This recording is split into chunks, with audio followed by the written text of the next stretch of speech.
नमस्कार। आज हम बात करने वाले हैं वाक्यों में समय के तालमेल की, जिसे सीक्वेंस ऑफ टेंसेस भी कहते हैं। सुनने में भले ही ये थोड़ा टेक्निकल लगे, पर यकीन मानिए, इस एक चीज को समझ लेने से हमारी बातचीत और भी ज्यादा साफ और असरदार बन सकती है। चलिए शुरुआत एक सवाल से करते हैं। जरा इस वाक्य पर गौर कीजिए। Our teacher told us the earth revolves around the sun. कुछ अटपटा सा लगा ना? कुछ तो गड़बड़ है इस वाक्य में, पर वो गड़बड़ है क्या? आज हम इसी को समझेंगे। असल में सारी गड़बड़ एक टाइमलाइन की है। जब एक ही वाक्य के अलग अलग हिस्सों में समय का तालमेल बिगड़ जाता है, तो सुनने वाले को कंफ्यूजन हो सकता है। और यहीं पर काम आता है सीक्वेंस ऑफ टेंसेस या एसओटी। इसे आप अपने वाक्यों के लिए एक टाइमलाइन अलाइनमेंट सिस्टम की तरह समझ कर सकते हैं। ये ग्रामर का वो जरूरी नियम है जो पक्का करता है कि वाक्य में इस्तेमाल हुए सारे वर्ब्स का, यानी क्रियाओं का, समय के हिसाब से एक लॉजिकल कनेक्शन बना रहे। तो ये सिस्टम काम कैसे करता है? इसके बस दो बहुत ही सीधे साधे गोल्डन रूल्स हैं। चलिए देखते हैं। पहला नियम तो बहुत ही आसान है। अगर वाक्य का मेन वर्ब प्रेजेंट या फ्यूचर टेंस में है, तो आगे आप कोई भी टेंस इस्तेमाल कर सकते हैं, कोई टेंशन नहीं। लेकिन असली खेल और ज्यादातर गलतियां दूसरे नियम में होती हैं। आज हमारा फोकस इसी पर रहेगा कि जब मेन वर्ब पास्ट टेंस में होता है, तो आगे आने वाले वर्ब्स को भी आमतौर पर पास्ट फॉर्म में बदलना पड़ता है। और ये जो बदलने का प्रोसेस है ना, इसी को ग्रामर की भाषा में कहते हैं बैक शिफ्टिंग। ये उन वाक्यों को सही करने का सबसे जरूरी तरीका है जिनका मेन वर्ब पास्ट में होता है। तो क्या है ये बैक शिफ्टिंग? इसका मतलब बहुत आसान है, बस समय में एक कदम पीछे जाना। जब मेन वर्ब पास्ट में हो, तो वाक्य के बाकी वर्ब्स भी एक कदम पीछे हटकर अपने पास्ट फॉर्म में चले जाते हैं, ताकि पूरी टाइमलाइन एक लाइन में आ जाए। तो ये एक कदम पीछे जाने का मतलब क्या है? देखिए, प्रेजेंट सिंपल बन जाता है पास्ट सिंपल। प्रेजेंट परफेक्ट और पास्ट सिंपल, ये दोनों ही एक कदम और पीछे जाकर पास्ट परफेक्ट बन जाते हैं।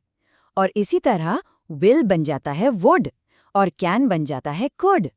चलिए एक उदाहरण लेते हैं। मान लीजिए किसी ने कहा, I will go to the store. अब जब हम यही बात किसी और को बताएंगे, तो ये बन जाएगा he said he would go to the store. देखा आपने, कितना सिंपल है। सेड क्योंकि पास्ट में था, इसलिए विल ने एक कदम पीछे लिया और वुड बन गया। अच्छा, एक और जरूरी बात, ये बदलाव सिर्फ वर्ब्स तक ही नहीं रुकता, समय बताने वाले शब्दों को भी बदलना पड़ता है। नाउ का देन हो जाता है और टुडे का दैट डे, ताकि हर शब्द उस पास्ट के नजरिए से सही लगे। ओके, तो हमने नियम तो समझ लिए, पर अब आता है सबसे मजेदार हिस्सा, ये जानना कि नियमों को तोड़ना कब है। और ये कोई गलती नहीं, बल्कि भाषा पर अच्छी पकड़ होने की निशानी है। देखिए, जो लोग अपनी बात को बहुत असरदार तरीके से रखते हैं ना, वो जानते हैं कि बैक शिफ्टिंग हमेशा हर हाल में जरूरी नहीं होती। इन अपवादों को समझना हमारी बातचीत को और भी ज्यादा सटीक बना सकता है। पहला और सबसे बड़ा अपवाद है यूनिवर्सल ट्रूथ, यानी वो बातें जो हमेशा सच रहती हैं। और यहीं पर हमारा वो पहला वाला वाक्य काम आता है। याद है, पृथ्वी सूरज के चारों ओर घूमती है। ये एक सच्चाई है जो कभी नहीं बदलती। इसलिए सही वाक्य है he said the earth revolves around the sun, न कि रिवॉल्व्ड। दूसरा एक्सेप्शन है ऐसी सिचुएशन जो अभी भी सच है। इन दोनों वाक्यों में फर्क देखिए। She said she was tired का मतलब है कि वो उस वक्त थकी थी, शायद अब नहीं है। लेकिन she said she is tired का मतलब है कि उसने जब कहा तब भी थकी थी और अभी भी थकी हुई है। तो देखा, बैकशिफ्ट ना करने से मतलब ही बदल गया। और भी कुछ जगहें हैं जहां बैकशिफ्टिंग को अवॉइड करना चाहिए। फटाफट देख लेते हैं। जैसे कि कोई ऐसी आदत जो अभी भी जारी है, या जब वर्ब पहले से ही पास्ट परफेक्ट में हो, जैसे हैड फिनिश्ड, इसे और पीछे नहीं ले जा सकते। और हाँ, शुड, माइट या मस्ट जैसे कुछ मॉडल वर्ब्स भी नहीं बदलते।